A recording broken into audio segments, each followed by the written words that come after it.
Smo and Tif. Hello and welcome. You're talking to me there? Yes. Hello. Yes. Hello. Yes, I know I've disturbed you. You were sat outside chilling with your G&T and your cucumbers on your eyes. No, I fucking wasn't. I was sat by that desk writing that track. I know, but that's where you wanted to be. It is. Well, no, I don't know. Maybe. No.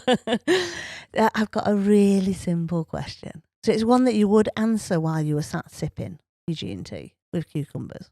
I don't drink G&T, by the way. I drink whiskey, but... I know. Well, okay, go on. What is the cucumbers?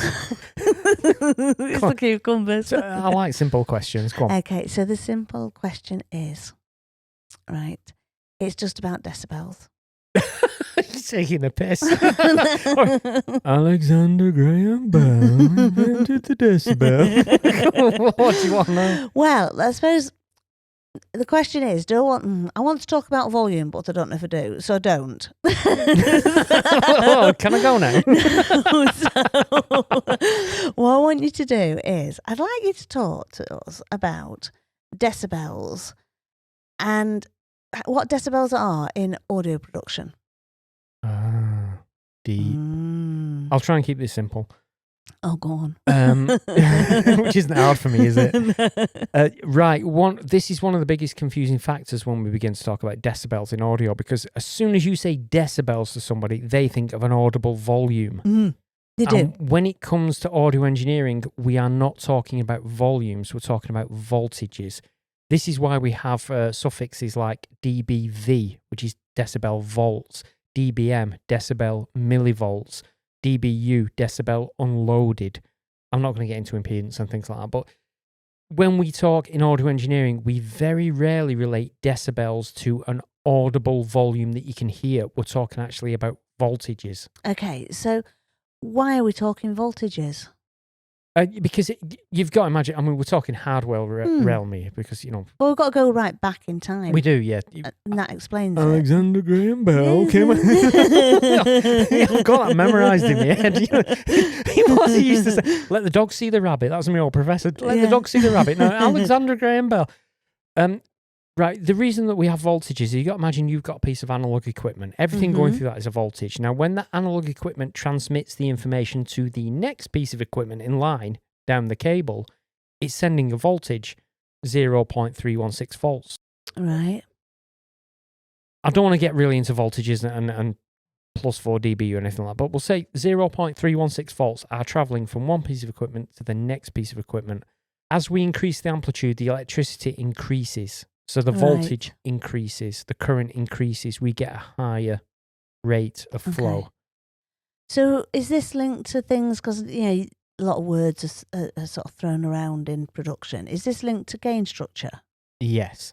Okay, could you explain that to us, please? Right. The idea is say I have a microphone. Uh-huh. Now, a microphone uses a diaphragm, and basically a microphone is a transducer which translates one form of energy into another form of energy. So your vibrations, your voice, move the diaphragm. That changes the capacitance, which changes into a voltage. That voltage travels down a line to the receiving piece of equipment. Mm-hmm. Now, when we do something like that, we've got to say that, well, where's 0 VU? Where is the average level? Now, 0 VU is generally kind of a piece of equipment saying, I expect this amount of voltage. And if I receive this amount of voltage, I will react in the way you expect me to react. Right. If it's lower, I'll react differently. If it's higher, I'll react differently. But at 0 VU, I'll react in the way you would expect me to react. So what we have to do is we have to make sure that the voltage from one specific item traveling to the next specific item reaches 0 VU. And the measurement for that is typically 0.316 volts. So if something receives 0.316 volts, it will say, I'm receiving the signal I expect to receive. I will behave in the way you expect me to behave. So gain structure is basically making sure that something transmits the right voltage to the receiving device. Right. So that's, it's a very simplified way of doing it, but I've got to keep it simple because it's don't fine. bore people. They can always switch off, Well, they probably will. Yeah, no, it's fine. it sort of makes you think quite a lot. Is that why we talk a lot in minuses? Yes.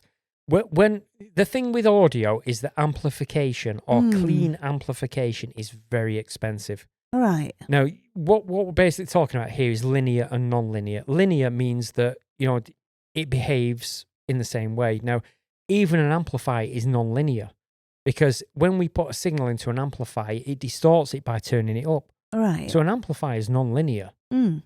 So what we need to try and think about here is that when we send to another device, if we have to amplify it, it's going to create a non-linear response. It's going to amplify the volume. So what we tend to do is, if we send something to a piece of equipment, like, for example, our mixing desk always work in minus as well. Yeah. Yeah. What basically that is resistance. And what we're doing is we're sending 0.316 volts into a channel fader. Right. Which is 0 VU. Yeah. Yeah, that's pretty much as loud as it'll go. I mean, obviously you're going to have headroom in that, but we'll say that 0 VU is our limit for the moment.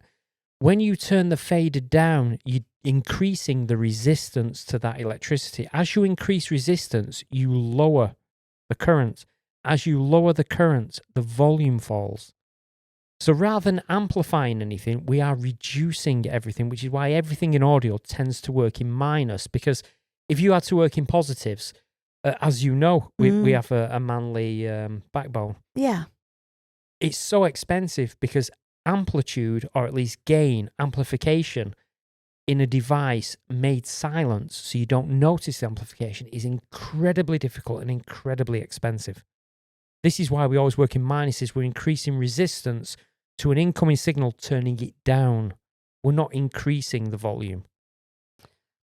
Okay, so you've talked a lot about hardware there, and a lot of us work in a door, which is, it's in a computer. So how does that relate? Because, well, my computer doesn't have voltages, I don't think. Oh, this makes it really complicated. Right now, your door will still work in minuses. We've designed, or at least I didn't, designers did, whoever designed the first door and whatever, they had engineering in mind. So engineers are so used to negatives that the door is configured in negatives. Right, okay.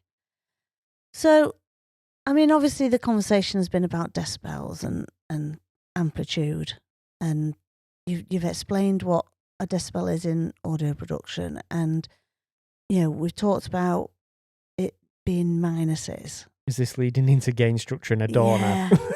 Yeah, knew it'd lead here. I know, my brain sort of explodes a little bit, because you've all got to remember, folks, that I was an audiologist, and decibels in audiology is very different than... well, it isn't, but it is. No, just won't go there. Yeah, it's a common question about gain structure in doors, isn't it? Please. It's like, does it matter in a door? Yes, it does. Okay. Right, the thing is, if we were in hardware, if I send information from one piece of equipment to another, it goes in a voltage. And as we said, 0.316 volts equals 0 VU. Yeah. The equipment will behave as I expect it to. If I increase the amplitude from the sending device, the receiving device will behave differently. Now, the receiving device will have about 22, 24 dBu above the 0 VU to allow for the odd kind of transient peak to pull through. But if I drive a piece of analog equipment harder or with a higher voltage, it will behave differently. Yeah. Now, when we translate that to door, you can say, well, there's no electricity in the door. No. So now I'm confused. So the thing is, when we start talking about plugins that are modelled on analog, they are designed to behave in the same way that analog does, which means if I drive it harder, it should behave differently. Right. If I drive it softer, it should behave differently. So this now gets to the conversation of where is 0 VU on a door? Yeah. Now, it's not a standardization, but what actually happens here is that a number of companies have kind of all decided that pretty much minus 18 dBFS, which is decibel full scale, which is the measurement in a door, is equal to 0 VU in the analog realm. So that means if I send a signal from my door into a plugin that is modelled on analog, I should ensure that my plugin receives minus 18 dBFS to behave in the same way that analog does. Okay, yeah. if I drive that plugin harder, it should behave like analog does. If I Yeah. drive it softer, it should behave like analog. And this is why when we're sending out to plugins or we're inserting plugins, we should always ensure that we're hitting minus 18 dBFS, because generally minus 18, minus 16, that's around 0 VU, and the plugin will behave in the way that you expect it to. Okay. So It's a complex. it's a lovely one, this, for a podcast. You said it was it. I'm trying to keep it entertaining, but it's such a complex thing to talk about, decibels. I think I was going to say decibels. I'm trying to make it a bit lighter and sort of a bit jollier, maybe. No, but what do you press the situation? Decibels, because a lot of people, when they seem to think decibels is always just linked to volume. Yeah, and because it is quite confusing, and I mean I found that quite confusing when I switched professions and became working in production. That because dB had always been a volume to me. It was you turn somebody's hearing aid up, it was dB. Use decibels. So there's quite a lot of confusion, isn't there, when people are chatting.